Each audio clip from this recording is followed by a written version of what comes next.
혹시 누군가 여러분에게 우리 성도님 요즘 기도 생활 어떻게 하세요? 라고 물으면 뭐라고 얘기하겠습니까?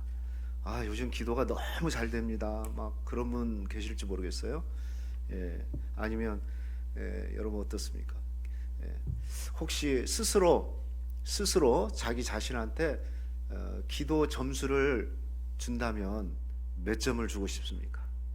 우리 학교에서 낙제는 50점, 60점 미만이거든요. 근데 몇 점을 나는 기도 점수 주면 나는 몇 점을 줄 수 있겠다. 한번 스스로 한번 매겨 보시기를 바랍니다. 여러분, 기도가 신앙생활 좀 하다 보면 기도가 중요하다는 거 모르는 사람이 누가 있을까요? 그런데 기도처럼 실제적으로 또 안 되는 것이 이게 기도예요, 기도. 기도가 능력이고 기도하면 응답받는 사람, 응답받는다는 걸 모르는 사람이 없죠. 그런데 왜 나한테는 기도의 능력이 나타나지 않은 걸까? 다른 사람들 보면 막 응답받는다고, 유튜브 보면은 막 이 사람 응답받고 저 사람 응답받고 막 간증이 쏟아지는데 왜 나는 그런 게 없을까? 그런 생각, 심지어는 기도 안 하는 세상 사람들이 더 복받은 것 같고, 기도하는 나는 항상 그 자리인 것 같고. 여러분, 그렇다고 기도를 포기하지 않기를 축복합니다. 우리가 기도를 단순하게 아주 가장 쉬운 개념으로 기도가 이거다라고 정의할 때 뭐라고 얘기하냐면, 기도는 영적 호흡이라고 얘기해요. 한번 해볼까요? 기도는 영적 호흡이다. 여기 지금 이 자리에 계신 분들 호흡이 멈춘 사람 아무도 없죠. 다 호흡을 하고 있으니까 다 오신 거잖아요. 두 사람만 호흡을 하고 계시나? 우리 영적인 호흡이 기도래요, 기도. 그러니까 기도가 그렇게 중요해요, 기도가. 이게 호흡과 같은 거기 때문에 그렇게 중요해요. 그러니까 우리가 기도는 응답을 받고 안 받고를 떠나서 내가 기도를 하고 있다는 그 자체가 호흡을 하고 있다는 거예요. 이 어려운 얘기를 알아들으시겠어요? 그러니까 우리는 응답받는 것에 초점을 가지고 있으면 문제가 될 수 있어요. 그런데 내가 기도를 그래도 해. 이것은 호흡을 하고 있는 거예요. 근데 기도를 안 하고 있는 것은 여러분이 지금 살아가고 있지만 보이지 않지만은 육은 잘 숨쉬고 있는데 영적인 호흡기를 지금 끼고 있는 거예요. 보이지 않지만 지금 몇 사람이 지금 호흡기 끼고 하고 있는 분들이 계신 것 같아요. 그래서 기도를 하고 있다, 이 자체가 사실은 응답인 거죠. 응답. 내가 살아있다는 거고 영혼이 깨어있다는 거니까. 그래서 믿음의 눈을 뜨기 시작하는 순간, 다시 말하면 신앙생활 시작할 때부터 이제 서서히 우리한테 경험되어지는 게 뭐냐면, 사실 다른 것보다도 기도를 경험해요. 예를 들면 생각해 보세요. 어린아이가 딱 태어났어요. 태어나면은 이제 막 태어난 아이들도 보면 막 울잖아요. 갓난 아기가 울을 때는 두 가지 때문에 울잖아요. 하나는 배고파서 울고, 또 하나는 기저귀 갈아달라고 울고. 근데 그 두 가지예요. 엄마는 그 울음소리만 듣고 얘가 배고프구나 하고 젖병 불어주고 또 냄새 맡아보고 해가지고 해결을 해줘. 그게 뭡니까? 애가 우는 것이 뭔 소리인지 잘 모르지만 엄마는 알아듣듯이, 우리가 신앙생활 처음 하면 어떤 기도를 할지도 모르는데 그냥 울어도 하나님은 알아듣고 응답해 주시는 거예요. 그 다음 단계가 뭐냐면은 엄마 아빠 불러요. 엄마 아빠 부르는 거죠. 여러분, 신앙생활 처음 하면서 고백되는 게 뭐냐면 하나님 아버지. 이게 잘 안 돼요. 근데 하나님을 아버지라고 부르는 것부터 엄마 아빠 부르듯이 이게 기도의 시작이 또 되는 거죠. 그 다음은 어떻게 됩니까? 엄마 아빠 하다가 뭐 주세요 하고 그래요. 뭐 주세요. 때로는 실수도 하고. 여러분, 기도가 그런 거예요. 기도가 그 다음 또 뭐 달라고 하나님 앞에 이것 좀 해주세요, 도와주세요. 근데 엉뚱한 걸 요구할 때가 있어요. 그러면 엄마 아빠한테 혼나죠. 하나님은 응답해 주지 않는 거예요. 그러나 응답해 주지 않는 것이 실제로는 응답해 준 것이 되는 거예요. 그 응답해 주면 안 되는 거죠. 필요 없는 것을 응답해 주면 안 되잖아요. 자녀를 망치는 첫 번째 비결이 뭐냐? 자녀들이 해달라는 대로 다 해주는 거. 그런 어리석은 부모가 없듯이 우리 하나님도 그러지 않다. 그러나 이렇게 어린아이가 우는 것부터, 그 다음에 엄마 아빠 부르고 이거 해주세요, 엉뚱한 거 요구할 수도 있어요. 나중에 철들면은 엄마 아빠 생각하면서 성숙한 모습 보이듯이 우리 영혼도 마찬가지예요. 믿음이 시작되는 순간부터 시작되는 게 뭐냐면 사실은 기도가 시작되는 거죠. 그만큼 기도는 뗄 수가 없는 겁니다. 오늘 우리가 기도에 대한 말씀을 잠시 나누기를 원하는데요. 정말 여러분 기도가 되어져야 되고 기도의 축복을 누리시기를 주의 이름으로 축복합니다. 자, 그러면 첫 번째, 기도의 자격은 누구냐? 기도는 아무나 할 수 있느냐? 그렇습니다. 아무나 할 수 있어요. 단 하나님의 자녀면 충분합니다. 따라합시다. 하나님의 자녀라면, 크게 보세요. 하나님의 자녀라면 누구나 기도할 수 있다. 울어도 되고 엄마 아빠만 부르러도 되고, 그래요. 그냥 누구나 주의 자녀면 충분해요. 그래서 하나님 자녀에게 특권이 뭐냐면 하나님을 아버지라고 부를 수 있는 거, 기도할 수 있는 게 가장 큰 특권이에요. 제임스 패커라는 유명한 신학자가 있는데 아주 기독교 고전입니다. 하나님을 아는 지식이라는 책에 보니까 이런 말이 있어요. 하나님이 아버지라는 사실을 얼마나 이해하느냐를 보면 그 사람이 기독교를 얼마나 잘 이해하고 있는지를 가늠할 수 있다. 우리가 하나님을 아버지라는 의미가 뭔가를, 내가 주의 자녀라는 거잖아요. 저한테 아무나 아빠 부르는 건 아니잖아요. 아빠라고 부를 수 있는 공적인 자격을 있는 것은 제 자녀들이잖아요. 그렇잖아요. 그것처럼 하나님을 아버지라고 부를 수 있다는 것은, 이건 믿음이 그만큼, 아까 앵앵 울기만 했던 아이가 엄마 아빠를 알아보는 거예요. 엄마, 내 엄마네? 내 아빠네? 이건 이제 관계가 세워지는 거잖아요.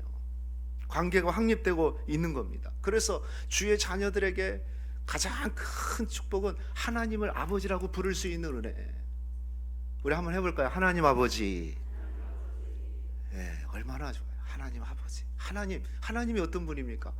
창조주 되시고 온 만물을 지금도 통치하고 계시는 그 하나님을 나의 아버지라고 부를 수 있다. 이건 엄청난 축복이고 특권이죠. 구원받았다는 증거죠. 그 안에 성령이 계시다는 거죠. 로마서 8장 15절 보세요. 너희는 다시 무수하는 종의 영을 받지 아니하고 무슨 영을 받았다? 양자의 영을 받았으므로 우리가 하나님을 아빠, 아버지라고 부르짖느니라. 성령이 친히 우리의 영과 더불어 우리가 하나님의 자녀인 것을 증언하신다. 하나님을 아빠, 아버지라고. 이 똑같네. 우리 한글하고 똑같아요. 이 아랍어가 성경에 똑같아요. 원어잖아요. 원어인데 아빠 이게 똑같아요. 그죠? 하나님을 아빠. 예수님도 하나님 앞에 아빠 그랬던 거예요. 이건 엄청난, 정말 성령이 있는 자, 구원받은 하나님의 자녀들만 할 수 있는 그런 축복이에요. 근데 우리가 보통 사람들이 좀 약간 오해를 하는 게 뭐냐면, 기도는 특별한 사람들만 하는 거다, 믿음 좋은 사람들만 하는 거다 라고 생각하는데 그렇지 않아요. 오늘 말씀 17절 18절 한번 볼까요? 엘리야는 우리와 성경이 같은 사람이로되 그가 비가 오지 않기를 간절히 기도한즉 3년 6개월 동안 땅에 비가 오지 아니하고 다시 기도하니 하늘이 비를 주고 땅이 열매를 맺었다. 그러니까 이건 엘리야의 기도하니까 3년 6개월 동안 비가 안 왔어요. 그리고 또 다시 기도하니까 비가 왔어요. 이거 내용 아시죠? 열왕기상 18장, 19장, 20장 거기 나와 있는 말씀인데요. 17장 1절 말씀에 보니까 엘리야가 아합에게 가가지고 내가 말 한마디 해버리면, 즉 기도하면은 수년 동안 이슬도 내리지 않을 것이다, 이렇게 선언을 해버려서 왕 앞에 가가지고, 그 악한 왕한테 가갖고. 근데 실제로 비가 안 온 겁니다. 그 후로 3년 6개월 동안 비가 안 와가지고 이스라엘 땅이 그냥, 여러분 가뭄이 3년 되면요 땅이 그냥 바삭바삭 말라버립니다. 제가 어렸을 때 그 가뭄을 봤거든요. 저수지가요, 그 큰 저수지가 다 말라버리고 논이 막 짝짝짝 갈라진 걸 제가 봤어요. 근데 3년 동안 비가 안 와버렸다. 이건 뭐 땅이 완전히 황폐하게 된 거죠. 그래서 이제 3년 된 때 기도를 하죠. 어떤 기도가 되냐면, 갈멜산에서 이방 선지자, 바알 아시라 선지자 450명 해가지고 850명과 엘리야가 갈멜산 꼭대기에서 전투를 벌입니다. 꼭대기는 아니에요. 제가 보니까 꼭대기는 아니고 넓은 곳에서 전투를 해요. 그래서 먼저 850명이 제단을 쌓아요. 돌 제단을 쌓고 거기다 나무를 올리고 짐승을 잡아놓고, 그 대결이 뭐냐면, 이렇게 제단 쌓고 기도해가지고 하늘에서 불이 내리잖아요. 제단에 불이 붙으면 그게 참 신이다. 그래서 850명이 하루 종일 기도합니다. 막 난리를 쳐요. 근데 기도해도 불이 안 떨어지니까 이제 옷을 벗고 막 칼 가지고 막 자기 몸을 해서 피를 흘리면서 해도 비가 안 오는 거예요. 막 엘리야가 조롱하죠. 야, 너희 신 지금 어디 마실 나갔냐? 졸고 있나 보다. 막 피를. 그래도 안 되는 거예요. 결국 이방 신들은 불을 못 내려요. 그리고 이제 엘리야 차례가 됐어요. 동일하게 제단을 쌓고 나무를 올리고 그 위에다가 송아지를 제물을 올려놓고 그냥 여기서 끝나지 않아요. 주변에 제단 주변에 또랑을 딱 만들어 가지고 물을 4통을 그 위에다가 쫙 부읍니다. 그러니까 비가 그 물이 막 철철철철 흘러 넘치고 또랑에 물이 가득 찼다고 그랬어요. 아마 이것은 엘리야의 믿음인 것 같아요. 왜냐하면 3년 동안 비가 안 왔으니까 모든 게 건조하잖아요. 혹시나 뭐가 부딪혀 가지고 불이 날 수도 있잖아요.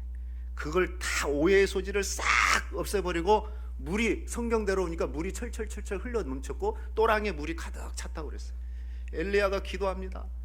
예? 하나님 앞에 간절히 기도하니까 불이 떨어져 가지고 제물을 태우고 나무를 태우고 제단을 태우고 물을 싹 핥아버렸고, 할렐루야, 흙까지 다 태워버렸다고 그랬어요. 예.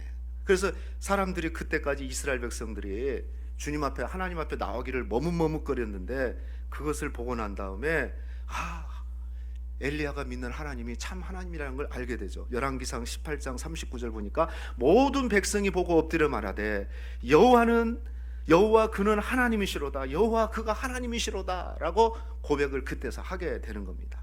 그리고 이방 선지자 850명을 기손신에서 다 처형시켜버려요. 다 죽여버리고 거기서 끝나지 않아요. 비는 아직 오지 않고 있어요. 엘리야가 종과 함께 이제 갈멜산 꼭대기로 올라갑니다. 꼭대기로 올라가가지고 거기서 간절히 기도합니다. 그런데 한번 기도하고 나서 종한테 야 한번 봐라, 저 바닷가에 지금 하늘을 보고 바닷가를 보라 보니까 주인님 아무런 징조가 없습니다. 오르락내리락 7번을 하는데 7번 하는 때 구름이 한 번 보이는데 정확하게 성경 표현대로 뭐라고 그럽니까? 구름이 얼마만 했다고 그래요? 손바닥 한번 펴보세요. 이렇게 손바닥 요만한 구름이 보인 거예요. 그러니까 엘리야가 됐다. 예? 왕에게 가서 너는 빨리 내려가서 큰 비가 내리니까 빨리 궁으로 들어가라고 해라.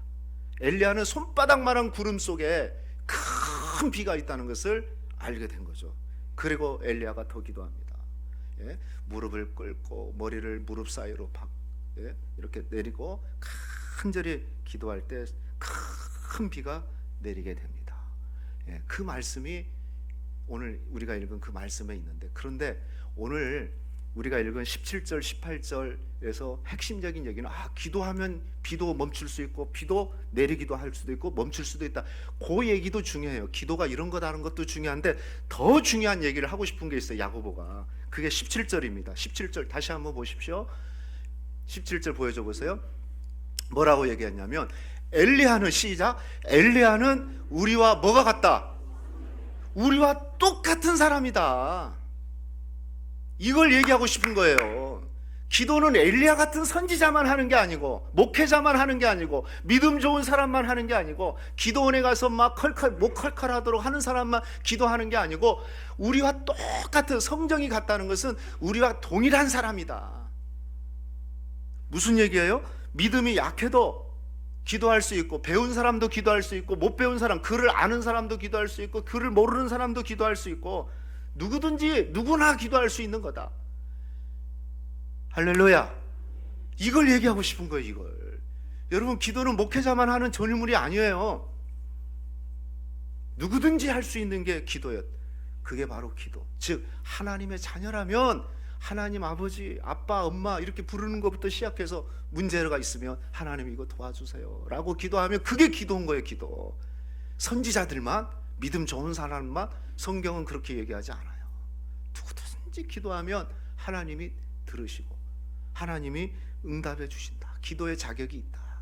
사랑하는 성도 여러분, 여기 있는 모든 분들은 기도할 자격이 있습니다. 여러분 기도해 보세요. 하나님이 응답하십니다. 하나님 뭐부터 모르는 아빠라고 부르기만 하세요. 나는 우리 어린 아이들처럼 아빠밖에 모른다. 근데 아빠 소리만 불러도 하나님 아버지, 그래도 하나님이 우리 마음을 다 아신다니까. 울기만 해도 먹을 게 필요한가? 기저귀를 갈아줘야 되는가? 어디가 아픈가? 이게 부모는, 엄마는 알듯이 우리 하나님은 다 아는 거예요. 여러분, 이 기도를 놓치지 않기를 주의 이름으로 축복하겠습니다. 두 번째, 그러면 여러분 기도의 능력은 뭐냐? 어떤 문제도 기도보다 클 수 없다. 그래서 문제가 생기면 따라합시다. 기도로 돌파할 수 있다. 예, 문제 아무리 큰 문제가 와도 여러분 기도보다 클 수는 없어요. 왜? 기도는 하나님의 손과 발이 움직이기 때문에 그래요. 기도하면 우리가 하나님 앞에 기도하지 내 힘으로 하는 게 아니잖아요. 예, 지금 엘리야가 기도를 통해서 비를 멈추기도 하고 내리기도 한 것처럼 이게 기도의 능력인데, 사람은요 살다 보면 문제가 생겨요. 예상치 못한 문제가 생기는 거죠. 시험도 생기고 환난도 생기고 그렇잖아요. 우리 아까 말씀드렸지만 우리 백용기 장로님 한 10여 년 동안 그 길을 왔다 갔다 했는데 그런 사고를 낼 줄 누가 알았겠어요. 그럴 수 있어요. 문제가 생길 수 있어요. 그런데 어떤 문제가 와도 기도로 해결할 수 없는 문제는 없어요. 그게 기도의 힘이에요. 그래서 사무엘은요 아주 중요한 말씀을 합니다. 사무엘상 12장 23절, 저는 이 말씀 다시 한번 봤어요. 한번 보세요. 나는 너희를 위하여 기도하기를 쉬는 죄를 여호와 앞에 결탄코 범하지 아니하고, 그 다음에 보니까 선하고 의로운 길을 너희에게 가르친즉 너희는 여호와께서 너희를 위하여 행하신 큰 일을 생각하여 오직 그를 경외하며 너희 마음을 다하여 진실히 섬기라. 저는 참 신기해요. 여러분, 죄 중에 기도를 쉬는 게 죄라는 게 있어요. 심각한 거예요 사실은. 어떤 범죄한 것이 죄라고 했는데 사무엘은 기도를 쉬는 걸 죄라고 생각했어요. 물론 선지자기 때문에, 리더기 때문에 기도해야 된다 생각해서 기도 쉬는 것을 자기 스스로 결단하고 기도 쉬질 않겠다 이런 결단의 생각도 있지만, 그런데 특별하잖아요. 기도하기를 쉬는 것은 죄다. 왜 그럴까요? 왜 죄일까요? 기도 쉬는 게 왜 죄일까요? 거기에 있는 말씀대로 선하고 의로운 길을 가르치는즉 하나님 오직 그를 경외하고 너희 마음을 다하여 섬기는데, 여러분 우리가 주님의 일을 하는데 기도 안 하고도 할 수 있습니다. 기도 안 하고도 봉사할 수 있습니다. 기도 안 하고도 예배 드릴 수 있어요. 그리고 기도 안 하고도 더 열심히 할 수 있어요. 그런데 가만히 보면 기도하고 일하는 것과 기도 안 하고 일하는 것은 차이가 있어요. 기도 안 하고 일하면 할 수 있습니다. 하면 주목되는 게 뭐냐면 자기 자신이 드러나요. 내가 이렇게 했잖아. 그래, 내가 이렇게 봉사하잖아. 자신을 올리는 거죠. 띄어올리는 거죠. 내가. 그리고 하면서도 굉장히 힘들고 겸손하지, 어떨 때는 교만할 수, 내가 하구나, 내가. 근데요, 기도하고 하면은 하나님이 하셨구나. 제가 예전에 그런 얘기 한번 드렸잖아요. 예수 믿지 않는 자녀가 있고 예수 믿는 자녀가 있는데, 똑같이 예수 믿는 자녀는 기도함으로써 예를 들어서 대학에 들어갔어. 이 친구는 기도 안 해도 대학에 들어갔어. 근데 차이가 뭘까요? 둘 다 대학 들어갔네? 예수 믿지 않고 대학 들어간 친구는 역시 내 머리가 뛰어나, 나는 탁월해. 자기에게 초점이 맞춰지겠죠. 예수 믿고 기도함으로써 대학에 들어간 친구는 그래, 하나님이 나 도와줬어. 하나님께 영광 돌리죠. 하나님께서 하셨구나. 그래서 여러분, 기도 쉬는 죄라는 게 뭐냐면 기도를 하면서 주님의 일을 섬기고 진실하게 섬기면 하나님께 영광 돌리는데, 기도 안 하고도 일하게 되면 일이 되어지고, 그러면 뭡니까? 역시 기도 안 해도 되네, 내가 할 수 있구나, 나가 초점이 되다 보니까 때로는 그것이 그 일이 틈이 돼가지고 그걸 사단이 노리고 들어가가지고 교만하게 만들어요. 기도 안 해도 되는데 내가 했잖아. 그리고 교만하다 보니까 열심히 하는 사람이 짜증내고 불평 갖고 그런 거예요. 왜 나만 하고 있지? 그런 거죠. 은혜가 사라져 버린 거죠. 은혜가 사라지니까 내가 하는 거니까. 그래서 기도하고 안 하고는 천지차이예요. 하나님께 영광을 돌리는 사람, 내가 영광 받는 사람.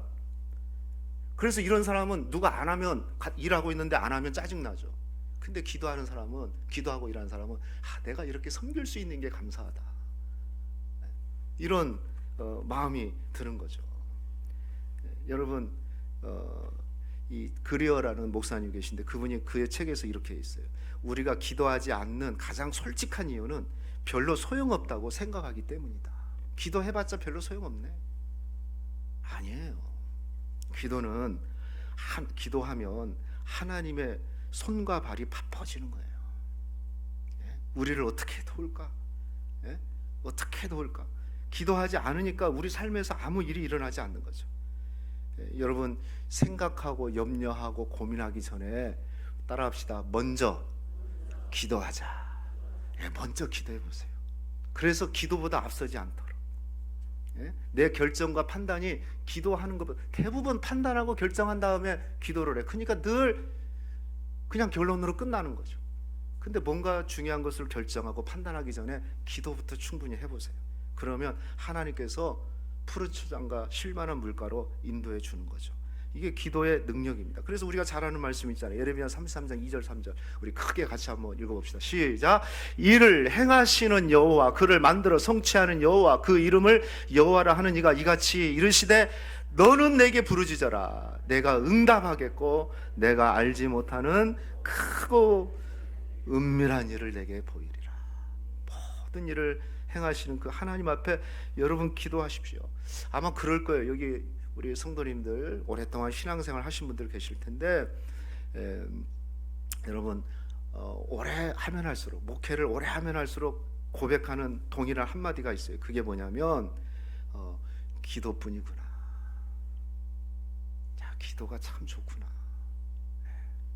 폴 밀러 목사님의 일상기도라는 책에 보면 이런 글이 있어요.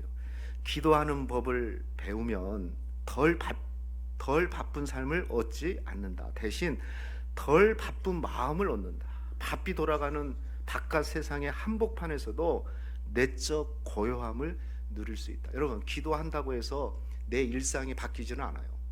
내 직장이 막 팍 바꿔지고 바삐 돌아가는 세상이 바뀌는 건 아니지만, 그런데 놀라운 게 있어요. 기도하면 그 바삐 움직이는 중에도 내 마음에 평안이 와요. 그 바쁜 것에 끌려가는 인생이 아니라, 내 마음이 거기에 쏟아져 가지고 일에 끌려가는, 세상에 끌려가는 삶이 아니라 내 마음에 평안함을 얻어서 그 바쁜 중에도, 예전에는 막 일에 쪼달려갖고 너무 바빠 기도할 시간도 없어 막 일에 쪼달려갖고 살아가는 사람, 근데 똑같이 바쁜데 쪼달리지 않고 평안함을 누리면서 가는 사람, 이게 바로 기도하는 거예요. 기도의 능력이에요. 여러분, 기도한 사람은 세상의 흐름이나 세상의 풍조에 끌려다니지 않습니다. 똑같은 삶, 기도하는 사람이나 기도 안 하는 사람이 똑같지만 어딘가 모르게 다른 게 있어요. 그게 마음의 평안이에요. 그래서 성경 이렇게 얘기합니다. 아무것도 염려하지 말고 다만 모든 일에 기도와 간구로 너희 구할 것을 감사함으로 아뢰라. 그리하면, 시작, 그리하면 모든 지각에 뛰어난 하나님의 평강이 그리스도 예수 안에서 너희 마음과 생각을, 아무것도 염려하지 말라, 그리하면 내가 응답해 주시겠다, 이렇게 하면, 그런 말씀들 듣죠. 이 말은 그렇게 한 게 아니고, 그리하면 모든 지각에 뛰어난 그리스도의 평강이 너희 마음과 생각을 어떻게 한다? 무슨 얘기입니까? 염려에 매달리지 않고, 염려에 쫓기지 않고, 염려에 눌리지 않고, 도리어 염려를 압도할 수 있는 힘을, 우리 마음과 생각을 지켜주신대요. 그러니까 기도 안 하고 막 두려워하고 문제가 생길 때 막 염려되고, 그건 뭡니까? 딱 하나예요. 기도를 안 했구나. 기도가 염려보다 약하구나. 근데 기도하고 주님 앞에 맡기면, 주님께 맡기면, 따라합시다. 주님께 맡기면, 믿음은 다른 게 아니에요. 제가 어제 어느 교회, 노예교회 임직식 장로님 세우는 데 가가지고 설교를 했는데 이 얘기를 하나 했어요. 여러분, 믿음은 맡기는 거다. 제가 평생 잊지 못한 그 말 하나가 있어요. 예전에 제가 신학교를 처음 딱 갔는데 소명을 갖고 갔잖아요. 근데 보니까 친구들이, 그 어떤 친구들이 가만히 찾아보니까 전부 다 목사님 자녀, 장로님 자녀들이라고. 근데 저는 그때 우리 부모님이 안 믿었어요. 신학교 갈 때 그냥 제 믿음으로 간 거예요. 부르심 받아서 간 건데, 그러니까 이건 내가 가만히 생각해보니까 이건 아니다. 기본적으로 최소한 어머니가 권사님은 돼야지 신학교를 가는 거다. 그래서 우리의 예전에 그런 게 있죠. 아버지가 목사님이면 금수저고, 예? 장로님이면 은수저고, 뭐 그런 뭐 농담으로 그러는데, 근데 저는 흑수저도 아니고 완전히 이건 뭐 아예 부모님이 형제 누님 한 사람 예수 믿었으니까. 그래서 주변을 보니까 아무도 저 같은 사람이 거의 없어요. 그래서 이거 내가 잘못 왔구나, 예? 그런 생각이 딱 들었는데, 그 개강술의 첫 예배에 그 목사님도 제가 알아요. 그 목사님 교회 어제 제가 가가지고 설교를 했어요. 예. 근데 그 목사님 하신 말씀이 지금도 생각나요. 그래서 제가 붙들고 있는데, 그분이 그런 얘기를 했어요. 너희가 지금 불안한 마음도 있을 거고 여러 마음이 있을 텐데, 하나님께 100% 맡기면 너희 인생을 하나님이 100% 책임져 준다. 그런데 또 한 가지가 있어요. 50% 맡기면 50%만 책임져 준다. 그게 제 머릿속에 딱 들어온 거예요. 아, 그렇구나. 내가 하나님 앞에 전적으로 100% 맡기면 우리 하나님은 100% 책임져 주는구나. 그래서 제가 우리 교육자들한테 이 얘기를 자주 해요. 네. 여러분 인생을 하나님께 100% 맡기시기를 축복합니다. 그러면 하나님은 100% 책임져 줘요. 근데 적당히 맡기면 적당히 책임져 줘요. 그래서 온전한 믿음은 100%다 맡기는 거예요. 맡기십시오. 그게 믿음입니다. 100% 맡기십시오. 하나님은 100% 책임져 줍니다. 그 말에 제가 꽂혀서 지금까지 온 거예요. 맞다. 뭐 다른 거 뭐 필요한 거 있겠지만, 맞아. 내가 하나님께 100% 맡기면 돼. 그럼 하나님은 내 인생 100% 책임져 주는 거야. 여러분, 기도는 주님 앞에 맡기는 겁니다. 맡기면 역사가 일어나는 줄로 믿습니다. 마지막 세 번째, 그러면 우리는 기도 체험을 해야 되는데, 그 기도 체험을 위해서 오늘 성경은 뭐라고 하냐면 서로 기도하라. 그러면 더 강력한 힘을 얻게 된다라고 얘기했어요. 여러분, 기도가 좋은 것은요, 기도가 좋은 것은 시간, 장소, 모든 것에 제한을 안 받고 할 수 있어요. 길을 가다가 출근하면서 할 수 있어요. 길을 가다가 할 수 있어요. 누워서 할 수 있어요. 일어서서 할 수 있어요. 지하철에서 할 수 있어요. 골방에서 혼자 할 수 있어요. 심지어 화장실에서 할 수 있고, 어쩔 때는 양치하면서 할 수 있어요. 예? 양치하면서 할 수 있어요. 그리고 또 우리 어떤 일상에서도, 뭐 공부하면서도, 심지어 일하면서도, 눈 뜨고 운전하면서도, 여러분, 기도는요 시간 공간을 제한받지 않는, 왜냐하면 호흡이기 때문에 멈추면 안 되기 때문에 쉬지 말고 기도하라고 그랬잖아요. 그런데 그런 개인적인 기도도 능력이지만, 오늘 성경은 뭐라고 그러냐면 서로 기도하는 것을 하라고 그래요. 그러니까 혼자 문제 생기면 혼자 끙끙거리기만 있지 말고 함께 기도를 요청하라고 그래요. 자, 13절 14절 보세요. 너희 중에 고난당한 자가 있느냐? 그는 기도할 것이요. 너희 중에 병든 자가 있느냐? 그는 어떻게 하라? 교회 장로들을 청하여 기도할 것이요. 장로들은 주의 이름으로 기름을 바르며 그를 위하여 기도할 것이다. 여기 보니까 교회 장로, 이건 교회 리더들이죠. 교회 목회자들한테, 리더들에게, 기도의 사람들에게 청하라는 거죠. 그러면 그들은 예수님의 이름으로 기도해 주는 거죠. 기도를 청하는 거, 서로 기도하라는 거예요. 그래서 기도를 요청하는 것은 절대 믿음 없는 행동이 아닙니다. 목사님, 여러분이 만약에 저한테 목사님 이것 좀 기도해 주세요 그러면, 아이고 큰사님이 돼가지고 그건 혼자 기도하면 되지 뭐 나한테, 전혀 그러지 않습니다. 기도를 요청하는 것은 믿음 없는 게 아니에요. 오히려 기도의 능력을 믿는 거예요. 같이 기도하면 힘이 나니까 기도해달라고 하는 거죠. 혼자 해도 기도 응답되지만 요청하면 더 힘이 나요. 그래서 뭐라고 그랬습니까? 16절 같이 읽어봅시다. 시작. 그러므로 너희 죄를 서로 고백하며 병이 낫기를 위하여 서로 기도하라. 의인의 간구는 역사하는 힘이 크다. 너희가 서로 고백하라. 죄를 고백하란 말은 고해성사하라는 얘기가 아니에요. 천주교처럼.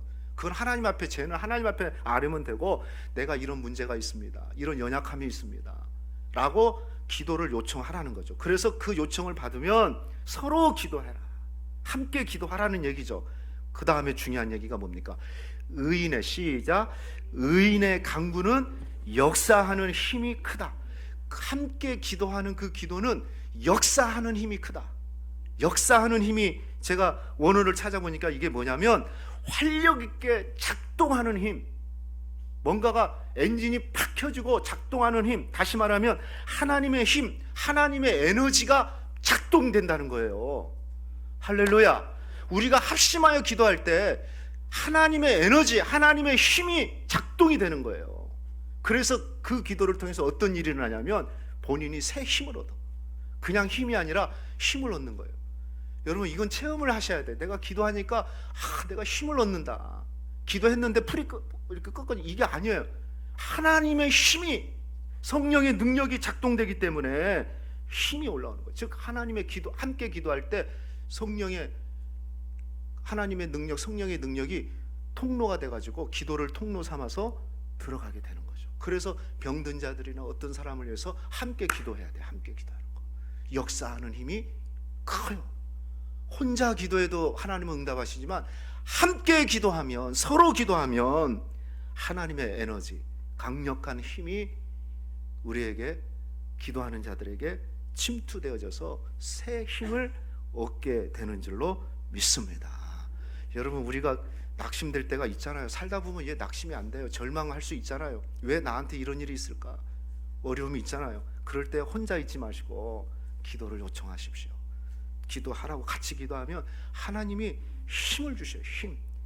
힘을 주시면 다시 살아날 수 있는 그런 은혜를 주시는 거예요. 그래서 성경에, 오늘 말씀에 너희가 서로 기도하라. 할렐루야. 여러분, 부부간에도 서로 기도하시고 함께 기도하기를 축복합니다. 저는 제가 이렇게 은혜가 있는 것 중에 하나가 뭐냐면, 가만히 보니까 우리 둘째가, 평안이가, 걔는 항상 기도해달라고 그래. 아빠 나 기도 좀 해주면 안 돼? 되지. 내 세게는 안 하지만 아무튼 항상 기도해달라고 그래. 내가 가만히 유심히 보니까 얘가 기도에 대한 것을 아는 것 같아. 내가 보니까 틈만 나면 성전에 와서 기도하고 들렀다 가고 그러고 있어요. 근데 아빠 나 기도 좀 해줘. 그러면 제 마음이 너무 흐뭇해요. 내 능력을 아는구나. 그게 아니고 기도를 하는구나. 여러분, 함께 기도하면 하나님의 힘이 역사합니다. 힘이 들어가게 돼요. 그래서 우리는 세상에서 얻을 수 없는 새 힘을 얻게 되고 다시 살아갈 수 있는 그런 은혜가 있어요. 내일부터 8시에 기도합니다. 밤 8시에 기도해요. 여러분, 함께 기도하는 거예요. 저 혼자 기도해도 되지만 우리 함께 일주일 동안, 5일 동안 같이 기도하면 기도할 것들이 너무 많잖아요. 기도할 것들이 너무 많잖아요. 여러분, 같이 기도하십시오. 문제 있습니까? 기도하면 하나님의 역사가 나타납니다. 얘기 하나 하고 마칠게요. 유명한 신학자 중에 조나단 웨드워즈라는 사람이 있는데, 그분이 거룩하고도 초자연적인 빛이라는 설교에 보면 이런 얘기를 해요. 제가 이 얘기 몇 번 한 기억이 나는데, 보세요. 벌꿀이 달콤하다는 것을 아는 방법은 두 가지가 있다. 하나는 이성적인 사고로 파악하는 거. 벌꿀 당연히 달지, 알지. 책에도 나와 있고 다 아는 거. 그리고 또 하나는 혀의 감각을 동원해서 아는 것이다. 그러니까 남들의 말을 듣고 믿는 방식으로 꿀이 달다는 것을 알 수 있지만, 그러나 직접 꿀맛을 보고 나면 지성적으로, 이성으로만 체험만이 아니라 체험적으로 그 맛을 알 때 온전히 꿀맛을 알게 된다. 그러면서 조여기가 있어요. 벌꿀이 달콤하다는 걸 이성적으로 아는 데서 벗어나 직접 맛보는 즈음에 이르기를 이렇게 말한다는 거죠. 달다기에 달다고 믿기는 했지만, 그게 무슨 소리인지 내가 먹어보니까 이제 진짜 알았다.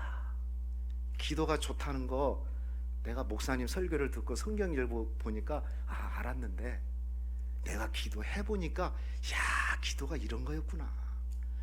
머리로 아는 신앙과 여러분 실제로 체험한 신앙이 달라요. 꿀이 달다는 거 머리로 알고 있는 것과 혀끝에서 느끼는 것은 천지 차이인 거죠. 저는 이게 신앙이에요. 신앙. 기도가 축복이라는 거, 능력이라는 거 누가 몰라요. 다 알죠. 그런데 실제적인 체험은 다른 거죠. 기도 체험을 한 것과는 완전히 다른 거죠. 체험한 사람은 확실합니다. 할렐루야. 할렐루야. 체험한 사람은 확실해요. 제가 한 가지만 더 얘기하고 마칠게요. 제가 말씀드렸잖아요. 어떤 사람이 호랑이를 평생 연구했어. 호랑이는 크기가 얼마고, 몸무게가 얼마고, 수명이 얼마고, 힘은 얼마고 치아는 어떻고 한번 물리면 얼마나 힘이 세고 막 연구해요. 뭐 발톱이 몇 센치고 뭐 다 연구했어요. 이론적으로 학문적으로 연구했어요. 그 사람과 어떤 사람이 산을 갔는데 호랑이를 직접 만나버린 거야. 그러면 여러분, 호랑이를 직접 만난 사람과 책으로 연구해가지고 호랑이가 몇 년이다 몇 년 살아, 이건요 달라요. 아마 말은 연구한 사람이 잘할 거야. 호랑이는 몇 년 삽니다, 키가 얼마입니다, 몸무게 얼마입니다, 막 얘기할 거야. 그러나 실제 체험한 사람, 호랑이는 말도 하지 마, 이건 기절해, 기절. 그냥 눈만 봐도 압도당하는 거야. 체험한 사람은 그런 거예요. 여러분, 기도를 체험하시기를 주의 이름으로 축원합니다.